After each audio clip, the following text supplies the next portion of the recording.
입니다. 말라기 3장 10절에 기록하신 대로 황충과 종과 동룩을 멀리하시고 하나님께서 친히 쌓을 곳이 없도록 붓는 은혜를 저들의 삶에 허락하여 주시옵소서. 물질 때문에 근심하거나 걱정하거나 염려하는 일이 없게 도와주시고 이 물질로 인하여 오히려 더 하나님의 영광을 멋지게 드러내는 인생들 다 되게 허락하여 주시옵소서. 또한 우리가 주정예물을 드렸습니다.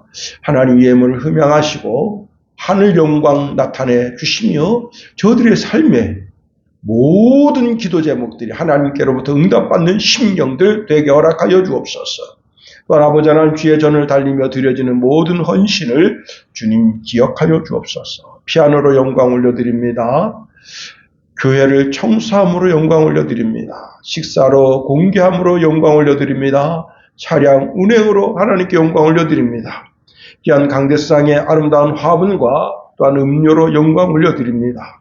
예배를 마치고 난 후에 서로 섬김과 또한 아버지의 식사, 봉사를 통해서 영광 올려드립니다. 하나님 우리에게서 영광을 취하시고 저들에게는 은혜와 은총을 베푸시며 인도하여 주셔서 레위 자손이 하나님께 헌신하여 하나님께 은혜와 은총과 은택을 더 이분과 같이 동일한 은혜를 허락하여 주소서. 또한 우리가 주의 전에 나와서 귀한 말씀을 묵상합니다. 읽고 듣고 깨닫는 지혜가 우리 속에 있게 하소서. 이 말씀 때문에 우리 영혼이 살게 하시고 이 말씀이 내 발의 등이 되게 하시고 이 말씀 의지함으로 말미암아 넉넉히 세상을 이기고 마귀를 이기고 죄를 이기는 주의 백성들 다 되게 하소서. 예수님의 이름으로 축복하며 기도하옵나이다. 아멘. 이 한 시간 하나님의 은혜가 더 풍성하게 임하기를 예수님의 이름으로 축원해 드립니다. 끝까지 남은 자의 복을 받자, 그런 제목 가지고 말씀을 살펴보겠습니다. 여러분, 한 오래전에 여러분 그 과자를 샀더니 질소가 들어있었다, 그런 뉴스를 들어본 적이 있었죠. 이제 한 공장에서 과자를 포장하는데 그만 기계가 오작동을 일으켜서 과자는 하나도 들어가지 않고 질소만 들어간 상태로 이제 이렇게 밀봉이 되고 또 과자 한두 개만 들어가고 이제 밀봉이 돼가지고 과자 한 봉지 샀더니 질소가 들어있더라. 또 과자를 샀더니 거기에 과자 달랑 2개만 들었다가 해가지고 그 회사가 난리가 났습니다. 사장이 이제 그 사실을 알고 보상해 주는 것도 어느 정도지 그게 계속 보상해 줄 수가 없잖아요. 그래서 그 공장장을 불러서 당장 고치라 했더니 무게를 재는 것, 그 다음에 이제 이렇게 컨베이어 시스템이 지나가면서 이제 이렇게 저렇게 시스템이 붙어서 28억을 들여서 기계를 고쳤습니다. 그리고는 시연을 하는데 과자가 딱 담겨서 딱 밀봉되고 딱 오는데 이 기계를 얼마나 정확하게 세팅을 했는가 하면 1g만 넘어도 이 기계가 부저가 울리고 기계가 올스톱하도록 그렇게 만들었습니다. 사장도 만족하고 공장장도 만족하고 다 만족하는데 3일이 지난 뒤에 사장이 이제 그 공장에 와서 보니까 28억 원짜리 기계가 멈춰 있고 낡은 선풍기가 컨베이어 시스템에 거기서 바람을 쐬고 있습니다. 그래서 공장장을 불렀습니다. 아니 이 사람아, 28억 주고 기계를 세팅해서 이게 과자가 지나가도록 해서 아무 분량도 나오지 않겠는데 아니 저 낡은 선풍기 하나 갖다 놓고 바람을 쐬고 있고 그 기계는 멈춰 있다는 게 무슨 일인가 했더니 공장장이 와서 말합니다. 사장님, 저 기계가 너무 민감해서 1g 이상만 넘어가도 부저로 계속 울려대는데 부저가 울려대면 직원이 쫓아와서 그 기계를 멈추면 생산 라인 전체가 다 멈추는 거예요. 그리고 다시 세팅하고 다시 일하고 하루에도 수십 번 수백 번 하는데 다 모든 직원들이 미칠 것 같습니다. 그래서 그 기계를 멈추고 원래 이 과자를 담을 때 5g 더 들어가도록 세팅하고 그 5g 더 들어간 그 무게에 의해서 컨베이어 시스템이 딱 돌아갈 때 선풍기가 그거보다 덜 당긴 거를 바람으로 밀어내도록 그렇게 우리가 세팅을 했습니다. 280억 원인데 2만 원짜리 선풍기다. 그리고는 하나도 불량이 나온 적이 없습니다. 라고 공장장이 이야기했다는 겁니다. 여러분, 우리가 상황과 환경에 그냥 적응하며 살면 아무 발전이 없습니다. 그런데 우리가 지혜를 발휘하면 우리가 그 지혜로 세상을 이길 수가 있는 겁니다. 지혜로운 사람은 세상의 어떤 상황에도 흔들리지 않는다. 그리고 삶을 분별해서 그 분별력으로 세상을 이기게 되는 겁니다. 더욱이 우리는 하나님께로부터 지혜를 받고 있다. 야고보서 1장 5절에 보니까 너희 중에 누구든지 지혜가 부족하거든 모든 사람에게 후히 주시고 꾸짖지 아니하시는 하나님께 구하라. 그러면 주시리라 말씀하십니다. 땅의 지혜를 가진 자도 세상에서 존귀하게 되는데 천상의 지혜, 하나님의 지혜를 가진 자이겠는가 하는 겁니다. 그러므로 우리는 천상의 지혜를 가지는 자가 다 되어야 하는 겁니다. 잠언서 8장 11절에 보니까 지혜가 진주보다 성함으로 원하는 모든 것을 이에 비교할 수 없음이라 말씀하십니다. 여러분, 우리는 늘 겸손하게 지혜를 구하는 사람이 되어야 한다는 거예요. 자, 우리 인생은요, 시험의 연속이다. 환난의 연속이다. 강 건너 강이고 산 넘어 산이고 들 건너 평평한 인생을 가는 것 같은데 곧 시내를 만나고 산을 만난다. 예. 이러한 시련이 올 때 우리가 어찌할지 몰라 방황하게 됩니다. 그럴 때 지혜가 필요한 겁니다.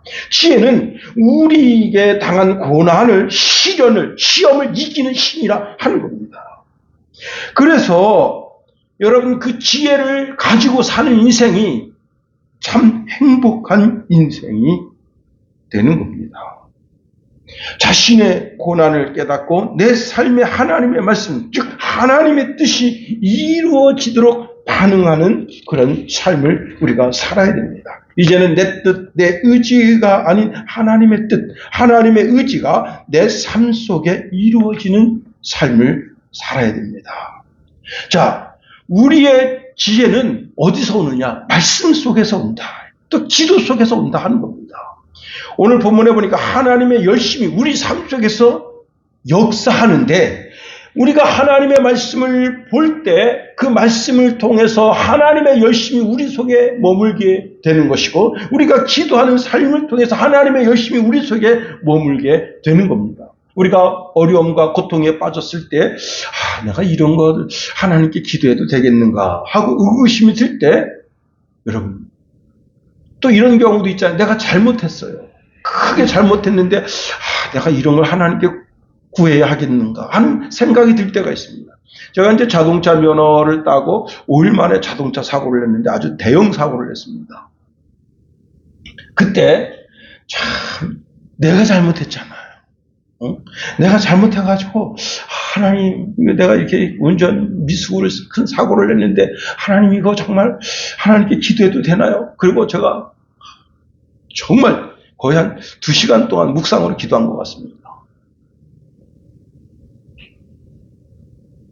그런데 이 부평경찰서로 넘어갔거든요.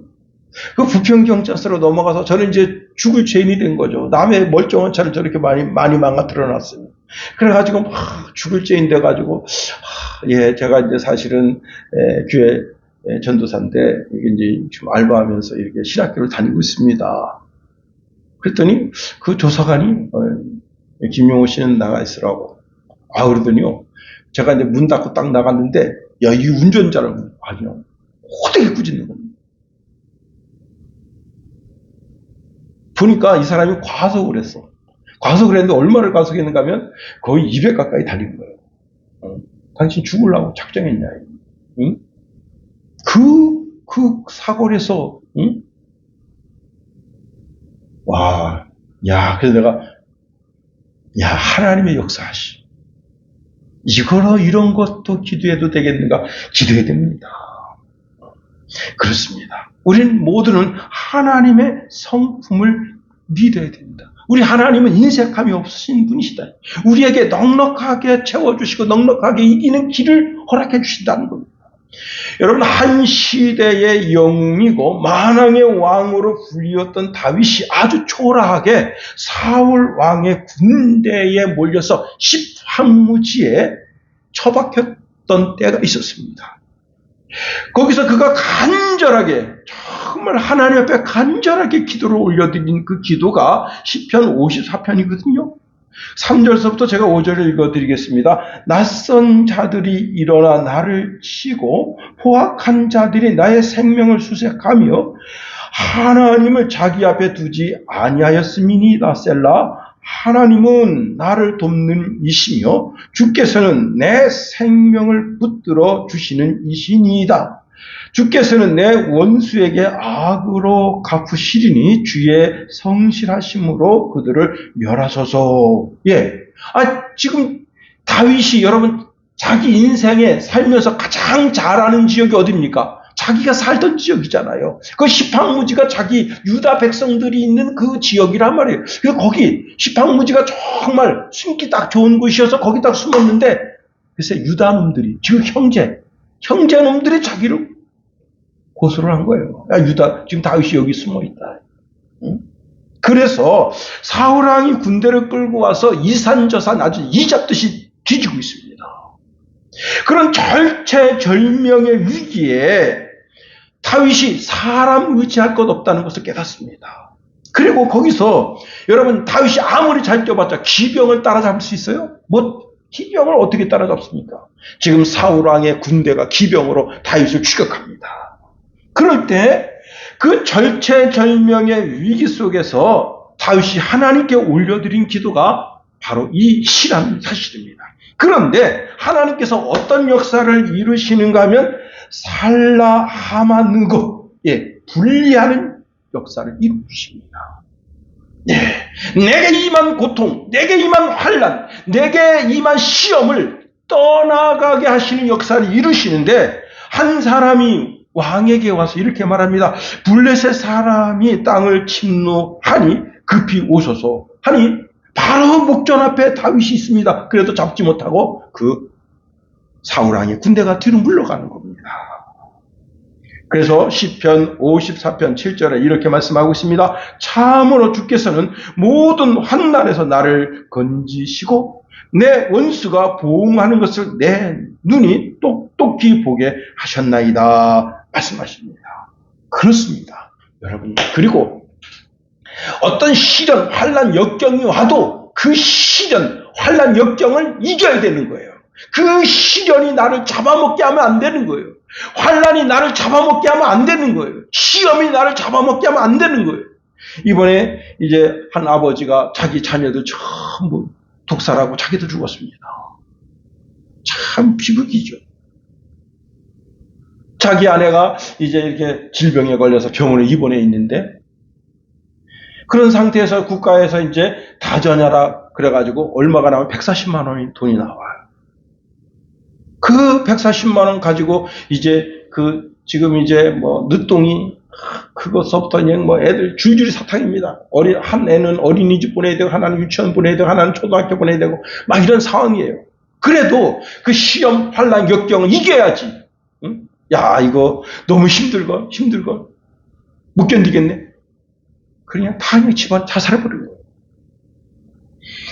전도서 9장 4절에 보니까 모든 산 자들 중에 들어있는 자에게는 누구나 소망이 있으면 산 개가 죽은 사자보다 낫기 때문이라 말씀합니다. 허무하게 죽으면 무슨 의미가 있냐 말이에요. 허무하게 패배하면 무슨 의미가 있습니까? 살아야 된다. 아무리 비굴한 삶이라도 정정당당하게 살아서 그 삶이 펼쳐져야 되는 거예요. 자, 우리는 살아남은 자가 되어야 하는 겁니다. 이게 진짜 지혜다. 참 지혜는 이 땅에서 부유하고 더 나아가 하나님의 나라에 들어가는 그게 참된 지혜다. 우리는 시팡무지에서 다윗이 어떻게 해서 그 시팡무지에 남겨진 자가 됐는지를 알아야 됩니다. 오늘 본문은 히스기야 왕시대 한 모습을 보여주는데, 자, 유다가 풍전등하에 놓였습니다. 이때 하나님은 이사야 선지자를 보내서 하나님의 강력한 구원과 회복의 약속을 주시는 말씀이 오늘 본문의 말씀이에요. 당시 아수르 군대의 침공이 있었습니다. 여러분, 고대 근동의 패권을 쥐고 있던 아수르가 아시리아죠. 그리고 그 왕이 사네립입니다. 그 거대한 군대를 끌고 와서 남유다를 공격해 왔습니다. 이미 북이스라엘은 아수르에 멸망한 상태이고 남유다의 요새들도 차례차례 함락돼서 마지막으로 예루살렘 성만 남은 거예요. 그러니까 절체절명의 위기입니다. 18만 5천 명을 끌고 왔다 이거예요. 야, 이때 아수르의 군사령관 랍사게는 하나님을 모독하고 히스기야에게 항복을 권유합니다. 그러나 백성들은 달달달달 떨고 있죠. 이때 히스기야 왕은 성전에 올라가 기도했고 하나님께서는 이사야를 통해서 응답 보내신 것이 오늘 말씀입니다. 거기 말씀해 보니까 하나님께서 어떤 허락을 하시는가 하면 경제적 회복을 허락하시겠다는 거예요. 30절에 이렇게 말씀하고 있습니다. 왕이여, 이것이 왕에게 징조가 되리니 올해는 스스로 난 것을 먹을 것이요, 둘째 해에는 또 거기서 난 것을 먹을 것이요, 셋째 해는 심고 거두며 포도나무를 심고 그 열매를 먹을 것이니다. 예, 첫째 해는 둘째 해는 전쟁으로 인해서 농사를 짓지 못했으니까 황폐해진 그 땅에서 그 비정상적으로 이제 나은 곡식들을 먹게 될 것이다. 생명을 보존해 주겠다는 겁니다. 그런데 셋째 해는 달라집니다. 어떻게 달라지는가 하면 일상이 완전히 회복됐습니다. 예, 아수르의 위협이 완전히 사라지고 평화가 올 것을 말씀해 주시는 거예요. 31절 말씀 보세요. 31절에 보니까 유다 족속 중에 피하여 남은 자는 다시 아래로 뿌리를 받고 위로 열매를 맺으리니, 예, 이제는 뿌리를 받고 막 쑥쑥쑥 자라, 예, 번성이 있을 것을 말씀하고 있습니다. 여기서 아주 중요한 것이 있어요. 뭐가 중요하냐? 이런 복을 누구한테 주느냐? 남은 자에게 준다. 남은 자에게. 32절 우리 다 같이 한번 읽어봅니다. 32절 시작. 이제 남은 자가 예루살렘에서 나오며 피하는 자가 시온산에서 나올 것임이라. 만군의 여호와의 열심히 이를 이루시리이다. 예, 남은 자는 이런 하나님의 엄중한, 정말 히스기야가 나라가 지금 존폐 위기에 서 있는 그런 상황 가운데 하나님을 신뢰하고 끝까지 믿음 가운데 서 있는 자가 남은 자다. 다시 말하면 우리 삶 속에서 하나님이 계속 역사하신 것을 보는 거죠. 그렇습니다. 하나님의 역사가 계속 되도록 하나님이 어떻게 하신다고요? 하나님께서 하나님의 열심을 그 유다 백성에게 허락하신다는 겁니다. 그렇습니다. 결국 여러분 그 예언대로 어떤 일이 벌어졌습니까? 이제 아수르 진영에 18만 5천 명이 다 그냥 시체가 되고, 그 다음에 사네립이 퇴각해서 본국으로 돌아가서 이제 그 아들에게 암살당하는 그런 정말 비극 중의 비극을 겪게 되는 상황 속에서 이스라엘이 다시 회복하는 역사를 하나님이 허락하셨다는 겁니다. 여러분, 우리가 끝까지 여호와 하나님의 신뢰함으로 말미암아 여호와 하나님 한 분만을 바라봄으로 말미암아 남은 자 무리 속에 있어야 되는 겁니다. 사울 왕이 귀신 역사로 인해서 고통당할 때 다윗이 연주하면서 찬송하면 귀신이 떠납니다. 찬송에는 능력이 있다 하는 겁니다. 하나님이 우리에게 하라는 것을 하면 우리에게 복이 되는 거예요. 그리고 최종적으로 우리가 남은 자가 되는 겁니다. 이 백성은 나를 위하여 지었나니 나를 찬송하게 하려 함이라 말씀하십니다. 찬송하는 삶을 살면 복이 임하고 짜증나는 일도 물리치게 되고 신경질 나는 일, 화가 나는 일, 모든 일을 다 물리치게 하는 겁니다. 여러분, 별것도 아닌데 짜증나죠. 신경질 나죠. 예, 다윗은 하루에 7번 찬송했답니다. 예, 우리가 7번 찬송 올려드리지 못하더라도 어떻게 해요? 아침에 일어나서 7 찬양 올려드린다. 응?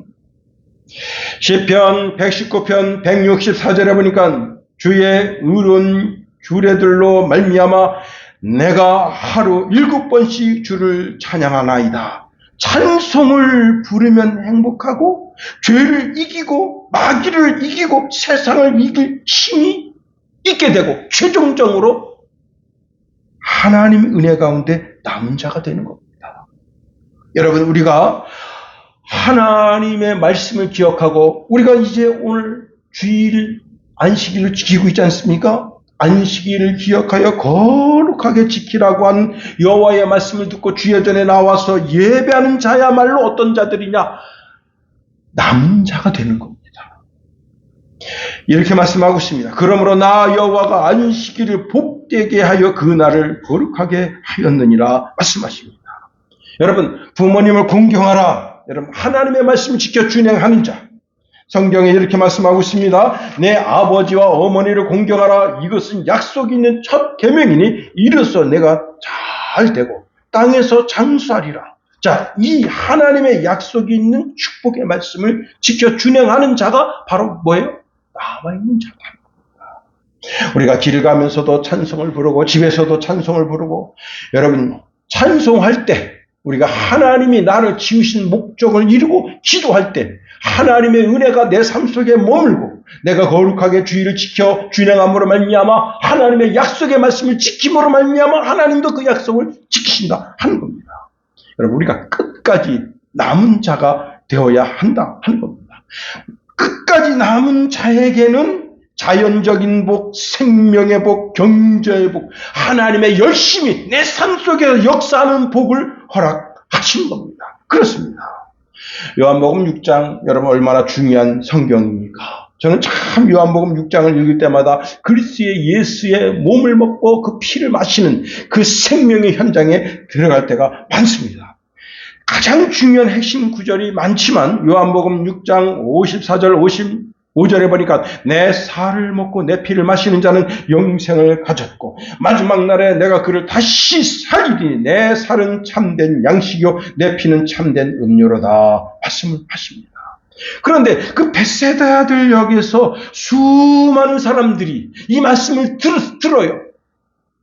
그때 주님께서 그들에게 아주 경고의 말씀을 주시는데 이런 말씀을 주십니다. 썩을 양식을 위하여 일하지 말고 영생하도록 있는 양식을 위하여 하라. 이 양식은 인자가 너희에게 주리니 인자는 아버지 하나님께서 인치신 자니라 말씀하십니다.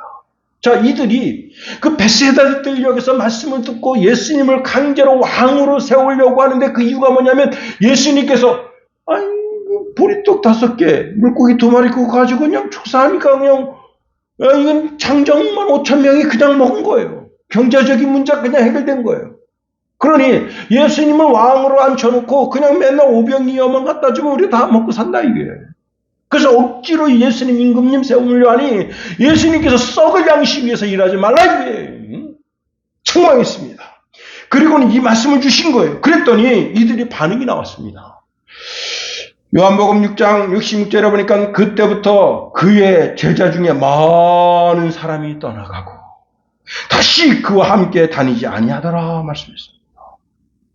다 떠나가고 이제 12제자만 남았습니다. 그런데 문제는 12제자들이 흔들흔들대요.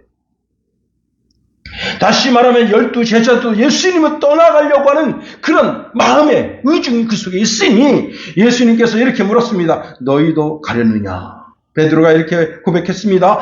주여 영생의 말씀이 계시며 우리가 누게로 가오리까? 우리는 주가 하나님의 거룩하신 자인 줄 믿고 알았사옵나이다 했습니다. 이 말 뜻이 뭐냐면 우리는 끝까지 남은 자가 되겠습니다라는 고백이다 하는 겁니다. 남은 자가 돼야 복을 받는 거예요. 떨어져 나가는 자는 하나님의 복을 받지 못하는 거예요. 자, 남유다가 바벨론 포로로 잡혀갔습니다. 지금 이제 이스라엘하고 왜 저렇게 이란이 저렇게 전쟁해야 되는가? 여러분, 이건 역사적으로 아주 캐캐묵은 그런 앙금이 있는 거죠. 바벨로니아 그 전쟁 속에서 거기서 그냥 그 이란하고 그 이스라엘 그 땅은 엄청 먼데 거기 와서 전쟁 와가지고 다 죽이고는 겨우 그냥 몇 명만 잡아가지고 가서 그 강가에다가 풀어놓고는 그런 역사적 앙금이 있어가지고 두 나라는요 주님 오실 때까지 그 해결되지가 않아요. 이란이 다 예수 믿고 하나님의 자녀가 된다면 몰라. 안 될 것 같죠? 고개를 절레절레 흔드는데 그런 거예요. 응? 자, 그런데 자, 이게 유다가 전쟁에서 져서 전부 끌려갔어. 그런데 거기 그 나라가 이방 우상 문화잖아요. 이방 우상 문화, 거기에 참 많은 주의 백성들이 가서 끌려가서 그 문화에 동화되는 거예요. 응? 그리고 이 포로로 끌려오니까 그랄 가니까 거기서 거지처럼 살아요. 참, 옷 입은 게 벌써 더럽고, 응? 그렇게 막 살아요. 그러면서 그들이 거기서 신앙을 잃어버립니다. 하나님이 계시면 우리를 이렇게 나라가 전쟁에 지게 하고 이렇게 포로로 끌려가게 하시겠는가? 하나님은 없다. 예, 신앙을 버립니다. 그런데 그 가운데도 남은 자들이 있었다는 겁니다. 신앙 가운데 굳굳하게 서 있는 자들이 있었다는 겁니다. 그 중에 다니엘, 여러분, 그 다음에 예레미야, 에스더, 모르드게, 에스라, 이런 자들은 포로로 끌려간 중에도 끝까지 신앙을 지켜낸 자들입니다. 즉 남은 자가 된 겁니다. 오직 남은 자에게만 생존의 복, 회복의 복, 시온산에서 예배하는 복을 받게 하고 여호와의 열심히 그 삶 속에서 역사하는 복을 허락하신다는 겁니다. 마태복음 10장 22절에 보니까 또 너희가 내 이름으로 말미암아 모든 사람에게 미움을 받을 것이나 끝까지 견디는 자는 구원을 얻으리라 말씀하십니다. 우리가 끝까지 견딜 때 우리의 삶에 여호와의 열심을 보게 되는 겁니다. 여러분, 이 세상의 영광은 찰나적인 거예요. 어제 여러분 전 세계가 대한민국 광화문을 딱 집중했습니다. 너무 험하게 끝났어요. BTS 여러분, 그 왜 그런 거예요? 응? 국민의 여론을 그냥 글을 다 끌어서 거기 얼마 온다고 그러니 얼마가 올 거라고 예상했냐면 28만 명 올 거라고 예상했어요. 근데 4만 명 왔는데 4만 명 중에 15,000명은 군경이라. 그럼 뭐예요? 26,000명 온 거예요. 26,000명. 응? 경제가 어렵고 사회문화가 어렵고 막 그런 거 BTS로다가 어떻게 좀 어리석은 짓입니다. 여러분, BTS가 언제적 BTS입니까? 그 영광도 끝난 거예요. 군대 갔다 오고 다 된 거예요. 뭐 BTS 여론에서 막 끌고 가보세요. 그 영광은 찰나적인 겁니다. 이제는 제2의 BTS가 나타나야 돼요. 그렇습니다. 여러분, 이재명도 지나가고 제2의 윤석열 같은 인물이 이 땅에 나와야 되는 거예요. 그렇습니다. 세상의 영광은 다 찰나적인 거예요. 세상의 왕관은 다 찰나적인 거예요. 제가 참 우스운 걸 제가 이제 봤는데 뭐냐면, 여러분 얼마 전에 중국 베이징에서 올림픽이 됐잖아요. 마라톤. 여러분 올림픽의 꽃이 뭡니까? 마라톤이잖아요. 그런데 중국 선수가 여자 선수인데 1등으로 달리고 있습니다. 근데 미친 것들이 그 경기장에 난입해가지고 그 오성기를 그 여자한테 집어줍니다. 근데 오성기 여러분 그게 무게가 별거 아닌 것 같아도 그걸 받으려고 에너지를 쓰죠. 그것 때문에 받는다고 이 걸음 멈춰지니까 그 선수한테 이게 뒤쳐졌어요. 1, 2를 다투는데 이 여자가 1등으로 달리고 있었어요. 그래서 제쳐진 거야. 그래서 이 여자가 오성기를 휙 버린 거예요. 그리고 다시 열심히 뛰어가지고 1등 자리를 차지한 겁니다. 그게 불과 500m예요. 계속 달려가면 1등이야. 1등, 그 마지막 그 선, 거기에 탁 넘어서 그때 오성기를 줘야지. 멍청한 게 또 난입해가지고 오성기를 집어주니까 그것 때문에 페이스 잃어버렸습니다. 2등에서 2등. 참, 내원. 그거 보면서 화가 나더라고. 응? 그 선수는 그날 한날을 위해서 진짜 수십 년 훈련해온 거야. 어릴 때부터 계속 뛰어서 그날 그 한날 영광을 드러내기 위해서. 그 오성기 든 미친 그 보조자 때문에 망친 겁니다. 참 그 개인 보면 개인 역사가 너무 불쌍하잖아요. 앞으로 4년 뒤에 자기가 다시 마라톤으로 뛴다는 보장이 어디 있겠냔 말이에요. 그렇습니다. 세상의 영광은 다 찰나적인 거예요. 지금 뭐 이재명의 대통령 좀 있으면 물러나요. 또 이제 보수 진영에서 또 나와서 대통령 됩니다. 윤석열처럼 어리석게 저렇게만 안 하면 되는 거예요. 왜 못하라고 그냥 그렇게, 예? 참. 세상의 왕관, 세상의 명예, 세상의 권세는 다 찰나적인 거예요. 순간적인 거예요. 그러나 하나님의 열심히 만들어내는 영광은 최고의 복이 되는 겁니다. 하나님이 우리의 영광의 관이 되어주시고 그 관을 우리에게 씌워주신데 어떤 자에게 끝까지 신앙을 지키는 자에게 허락해 주신다. 최고의 복이 무엇입니까? 시편 73편 28절에 보니까 하나님께 가까이함이 내게 복이라 내가 주 여호와를 나의 피난처로 삼아 주의 모든 행적을 전파하리다 말씀하십니다. 최고의 복이 무엇입니까? 예수 안에 거하는 복이다. 요한복음 15장 4절에 보니까 내 안에 거하라 나도 너희 안에 거하리라. 가지가 포도나무에 붙어 있지 아니하면 스스로 열매를 맺을 수 없음 같이 너희도 내 안에 있지 아니하면 그러하리라 말씀하십니다. 여러분, 그래서 우리가 이제 사사기 제가 강의를 한번 한 적이 있습니다만 사사기 시대 때요 나라가 참 부유하게 됩니다. 이 부가 그냥 하늘을 찔러. 그럼 어떻게 되죠? 이스라엘 백성들이 하나님을 버려요. 그리고 뭘 섬기느냐? 우상을 섬겨. 이야, 부유하게 됐을 때 더 하나님 잘 섬기면 하나님께서 더 큰 복을 주시는데 이제 하나님 없어도 돼요. 하나님 없이 살 수 있어요. 먹고 살만하니까 자기 여호와 하나님을 버려요. 과천의 한 권사님 내외가 그럴듯한 직장에 다니고 아주 부유합니다. 그런데 그 아들이 뭐에 맛을 들였냐면 캠핑에 맛을 들였어요. 캠핑. 여러분 캠핑 그러면 이런 데 바닷가에 가서 이제 텐트 치고 이렇게 사는 삶을 생각하죠? 그게 아닙니다. 차에다가 큰 거 트레일러 하나 달고 다니면서 뭐 속초에 가서 강릉에 가서 주문진에 가서 동해시에 가서 차박하면서 거기서 그냥 그렇게 즐기는 거예요. 즐기는 삶을 이제 그 트레일러 하나 딱 사가지고 거기다 진짜 챙겨놓고 다니는 그 참 인생 사는 맛. 그렇게 하면서 주일을 안 나오니까 이제 그 여자 전도사님이 그 권사님 아들을 찾아갔습니다. 찾아갔는데 몇 시에 퇴근합니까? 그랬더니 10시에 퇴근한다 그랬는데 10시에 가서 그 집 문 앞에서 기다리는 거예요. 뭘 기다리는가 하면 이제 내일 모레가 이날은 금요일 저녁이고 내일 모레가 총도원 전도주의인데 총도원 전도주의에 모든 식구들 나와서 같이 이 잔치에 참여하자. 그래서 초대장 그거 주려고. 그런데 10시에 온다 그랬는데 안 와요. 11시 35분에 왔어. 초대장을 준 거예요. 그리고 오늘 그 집사님 만났습니다. 집사님, 내일 모레 주일날 우리가 총도원 전도주일인데 오셔서 잔치에 참여해서 같이 기쁨으로 예배합시다. 그랬더니 남자가 이렇게 말했습니다. 예, 알았습니다. 그리고는 어떻게 했느냐. 그 여자 전도사는 집으로 돌아갔어요. 이 남자가 집에 들어서자마자 잠자고 있는 아내를 깨우고 여자아이만 둘만 있는데 깨워가지고 그날 그 시간으로 어디를 갔냐. 여러분, 캠핑을 또 간 거예요.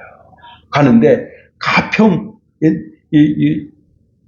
옛날에는 이게 지하철이 아니고 옛날에는 전철이었죠. 그 기차였으면 기찻길 들어서는데 여러분 시멘트를 단뜩 때려 싣고 가는 기차가 있습니다. 그 기차가 빨랑 하면서 못 건너가게 합니다. 그런데 그걸 강제로 건너는데 어떤 일이 벌어지냐면 와서 그냥 받아버린 거예요.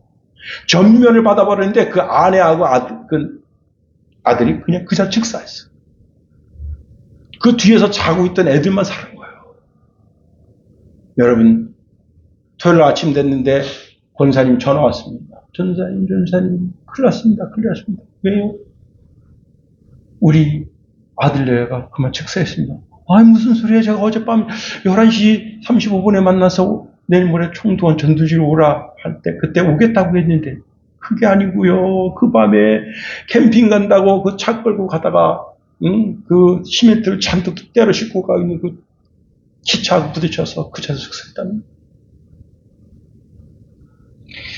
여러분, 갈라디아서 6장 7절에 이렇게 말씀하고 있습니다. 스스로 속이지 말라. 하나님은 만홀히 여김을 받지 아니하시나니 사람이 무엇으로 심든지 그대로 거두리라. 여러분, 만홀이라는 뜻 알아요?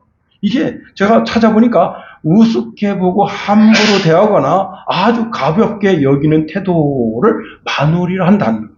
그런데 헬라어로는 무슨 뜻인가 하면 코를 높이 든다, 그런 뜻입니다. 예. 콧대 세우려고 하는 여성들 잘 들으세요. 이 코를 높이 쳐들다라는 뜻이 무슨 뜻이냐? 비웃는다는 거예요. 그럼 누굴 비웃는 거예요? 하나님을 비웃는 거예요. 우리가 하나님을 속일 수 있다고 생각하는 태도. 예. 하나님의 공의나 법칙을 가볍게 무시하는 태도, 겉으로 믿는 척하면서 속으로는 자기 마음대로 하는 위선적인 모습, 그게 바로 하나님을 만홀히 여기는 태도입니다. 제가 이제 시골집에서 들깨 선별하는 거를 이게 동영상을 찍어서 올렸어요. 우리 예림이가 그걸 찍었는데, 예, 얼마나 많은 사람이 봤냐. 12,000명이, 1,200명이나 봤어요. 그 동영상을. 참 대단합니다. 예? 여러분, 탈곡기에 이게 탈곡해서 가져온 그 들깨를 갖다가 선풍기 켜놓고 이렇게 이제 막 하면 틱업이 다 날아가고 알곡만 거기 싹 쌓여요. 그 알곡만 모아서 어떻게 농협에 갖다 판다. 응? 그렇습니다. 알곡 신앙은 자꾸 그리스도 예수의 가슴을 파고들어요. 그래서 쭉정이는 그리스도 예수의 마음으로부터 점점 멀어져 나가는 거예요. 멀리 떨어져 갑니다. 남은 자에게만 여러분 생존의 복, 경제적인 복, 여호와 하나님의 열심의 복이 임하는 거지, 그리스도에게로부터 점점 떨어져 나가는 자는 결국은 가지처럼 버려서 불심판에 들어가게 되는 거예요. 여러분, 노아 가정은 그 시대에 남은 가정이 된 겁니다. 오직 노아 식구는 방주를 만들고 여호와의 말씀 가운데로 살려고 몸부림치니 하나님께서 그 시대에 여호와의 말씀 가운데 말씀을 지켜 준행하는 그 가정만 남은 자가 된 거예요. 여러분, 여러분 조카 롯이 아브라함을 떠나서 소돔과 고모라 성으로 갑니다. 이스마엘이 결국은 이삭을 실용해가지고 어떻게 됩니까? 이제 바람 광야로 나아갑니다. 오직 남은 자는 아브라함 가정만 된 거예요. 하나님의 말씀 가운데 남아있는 아브라함에게만 하나님께서 하나님의 열심의 복이 임하게 되는 거예요. 엘리야 시대 보니까 엘리야는 자신 혼자만 남았다고 여호와 앞에 토로합니다. 내가 만군의 하나님이 여호와께 열심히 유별하오니 이는 이스라엘 자손이 나의 언약을 버리고 주의 제단을 헐며 칼로 주의 선지자를 죽였음이오며 오직 나와 남았거늘 그들이 내 생명을 찾아 빼앗으려 하나이다 하니 하나님께서 뜻밖의 말씀을 하십니다. 내가 이스라엘 가운데 7,000명을 남기리니 다 바알에게 무릎 꿇지 아니하고 다 바알에게 입맞추지 아니한 자니라 말씀하십니다. 이 시대에, 오늘 이 시대에 여러분 돈에게 입맞추지 않고 권세에게 입맞추지 아니하고 여러분 명예에 입맞추지 아니하고 오직 여호와 하나님을 섬기겠다고 선언하는 그런 7,000명이 대한민국에 있게 되기를 예수님의 이름으로 축원해드립니다. 오늘도 그 남은 자 가운데 우리가 들어가게 될 줄 예수 이름으로 축원해드립니다. 그래요. 남은 자에게만 복을 주신다. 로마서 9장 27절에 보니까 이스라엘 자손이 많을지라도 남은 자만 구원을 받으리라. 로마서 11장 5절에 보니까 그런즉 이와 같이 지금도 은혜로 택하심을 따라 남은 자가 있느니라 말씀하십니다. 그렇습니다. 그런데 남은 자의 특징이 있다는 게 남은 자의 특징. 그 남은 자의 특징이 뭐냐면 요한계시록 12장 17절입니다. 용이 여자에게서 분노하여 들어가서 그 여자의 남은 자손 곧 하나님의 계명을 지키며 예수의 증거를 가진 자들과 더불어 싸우려고 바다 모래 위에 서 있더라 말씀하고 있습니다. 그렇습니다. 남은 자의 특징이 무엇인가 보니까 사단을 분노케 하는 자들이라 하는 겁니다. 사단이 분노하는 이유가 무엇인가 하면 사단은 하늘로부터 쫓겨난 옛뱀 용입니다. 패배한 자들입니다. 그런데 그는 한 영혼이라도 더 지옥불로 끌고 가려고 발버둥칩니다. 자기는 이미 패배했음에도 불구하고 시간이 얼마 남지 않았음에도 불구하고 가능하면 하나님을 대적할 수 없으니까 하나님의 자녀된 우리를 공격합니다. 특별히 여기 요한계시록 12장 17절에 여자를 공격한다 했는데 여자가 뭐냐면 바로 교회입니다. 예, 교회된 주의 자녀들을 공격해야 되는 거예요. 우리가 신앙생활하면서 신앙적인 갈등이 없다면 그 사람은 자기 신앙을 의심해 봐야 되는 겁니다.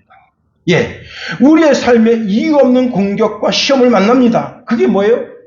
우리가 약해서가 아니에요. 우리가 하나님께 속한 자이기 때문에 우리 삶에 시험이 있는 거예요. 사탄은 남은 자들을 집중 공격합니다. 집중 공격에서 어떻게 하는 거예요? 그 남은 자에서 떨어져 나가도록 만들려 하는 거예요. 두 번째로 남은 자의 특징을 보니까 남은 자는 하나님의 계명을 지키는 자라 했습니다.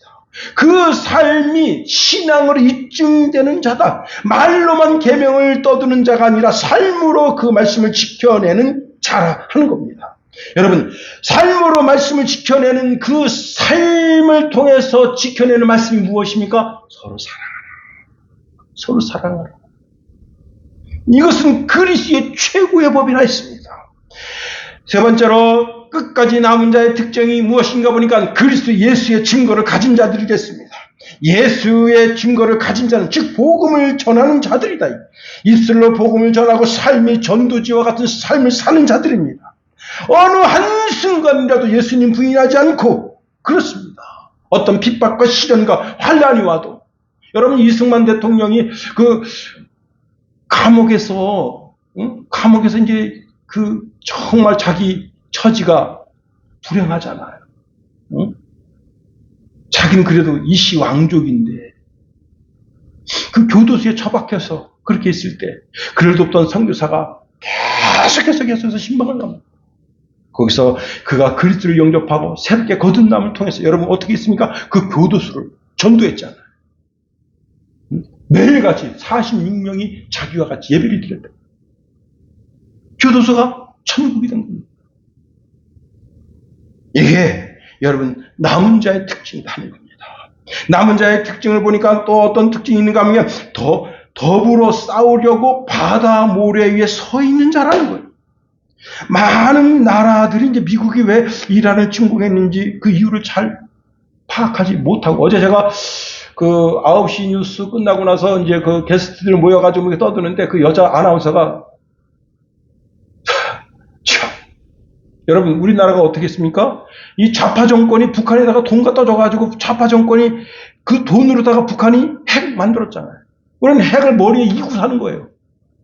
전쟁 터지면 어떻게 되느냐? 여러분 핵을 소형화돼가지고 전국 도시 모든 도시 다 지금 조종되어 있습니다. 그 핵을 막을 수가 없어요. 뭐 96% 막는다? 여러분 그거는 지금 이제 재래식 무기가 날라오니까 막는 거지. 이거는 마 12, 16 떨어지는 거예요. 이 위성으로 올라갔다 여기서 이렇게 직선으로 내려오는 거예요. 그거 못 막아요. 응?